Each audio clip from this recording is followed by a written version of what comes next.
دو ریاستی حل کے حامی ہیں ہمارے نگراں وزیر اعظم صاحب، اور بڑی باتیں آ رہی ہماری اس وقت نگراں حکومت کی طرف سے۔ ہم یاد دلانا چاہیں گے کہ پاکستان کی پالیسی کیا رہی ہے۔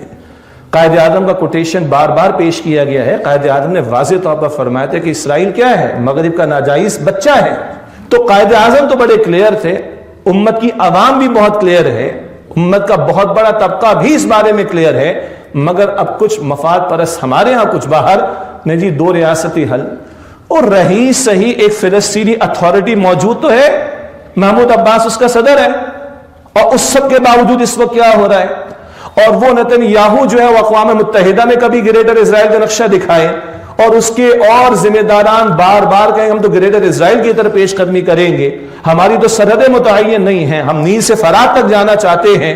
کون سے دو ریاستی حل کی بات کر رہے ہو؟ تو یہ کہنا کہ ایک ان کی ہو جائے ایک ہماری ہو جائے، یہ تو ہماری دینی تعلیمات کے بھی خلاف بات ہے، بانی پاکستان کی پالیسی کے خلاف بات ہے، اور پاکستان کی تقریباً 75 برس کی مستقل پالیسی کے خلاف بات ہے، اور یہ گویا کہ ظالم اسرائیل اور اسرائیل کے افراد اور ذمہ داران ان کے ظلم کو ایکسیپٹ کرنے والی بات ہے۔